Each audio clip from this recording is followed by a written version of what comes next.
युधिष्ठिर ने पूछा, वासुदेव, आपको नमस्कार है। कृपया आप यह बताइए कि चैत्र शुक्ल पक्ष में किस नाम की एकादशी होती है। भगवान श्री कृष्ण बोले, राजन, एकाग्रचित्त होकर यह पुरातन कथा सुनो जिसे वशिष्ठ जी ने राजा दिलीप के पूछने पर कहा था। वशिष्ठ जी बोले, राजन, चैत्र शुक्ल पक्ष में कामदा नाम की एकादशी होती है। वह परम पुण्यमयी है।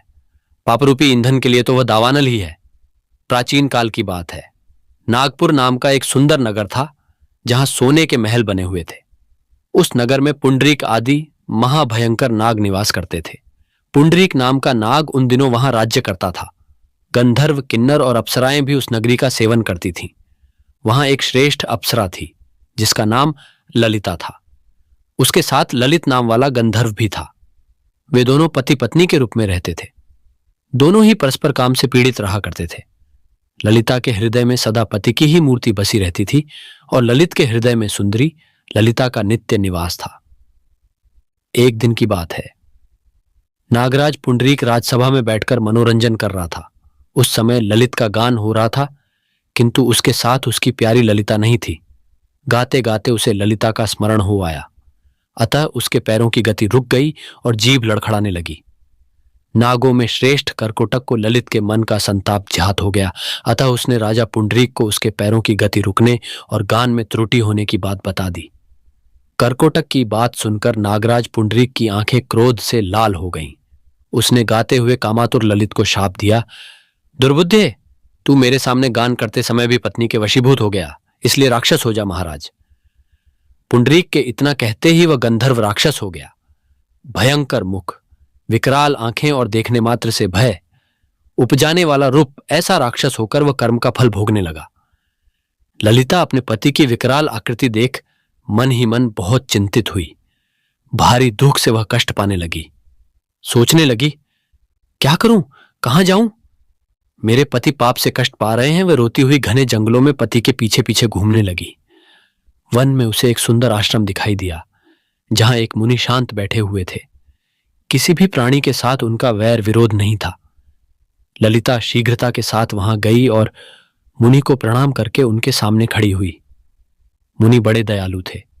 उस दुखिनी को देखकर वे इस प्रकार बोले, शुभे, तुम कौन हो, कहां से यहां आई हो, मेरे सामने सच सच बताओ। ललिता ने कहा, महामुने, वीरधनवा नाम वाले एक गंधर्व हैं। मैं उन्हीं महात्मा की पुत्री हूं। मेरा नाम ललिता है। मेरे स्वामी अपने पाप दोष के कारण राक्षस हो गए हैं। उनकी यह अवस्था देखकर मुझे चैन नहीं है। ब्राह्मण, इस समय मेरा जो कर्तव्य हो वह बताइए।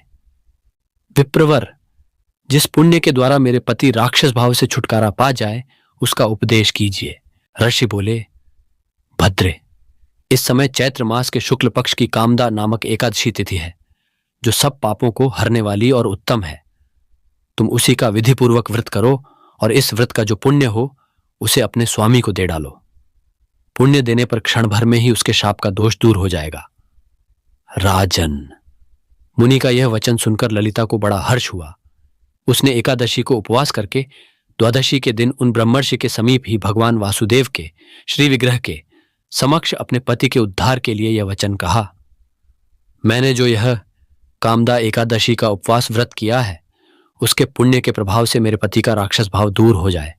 वशिष्ठ जी कहते हैं, ललिता के इतना कहते ही उसी क्षण ललित का पाप दूर हो गया। उसने दिव्य देह धारण कर लिया। राक्षस भाव चला गया और पुनः गंधर्वत्व की प्राप्ति हुई। नृपश्रेष्ठ, वे दोनों पति पत्नी कामदा के प्रभाव से पहले की अपेक्षा भी अधिक सुंदर रूप धारण करके विमान पर आरूढ़ होकर अत्यंत शोभा पाने लगे। यह जानकर इस एकादशी के व्रत का यत्नपूर्वक पालन करना चाहिए। मैंने लोगों के हित के लिए तुम्हारे सामने इस व्रत का वर्णन किया है। कामदा एकादशी ब्रह्महत्या आदि पापों तथा पिशाचत्व आदि दोषों का नाश करने वाली है। राजन, इसके पढ़ने और सुनने से वाजपेय यज्ञ का फल मिलता है।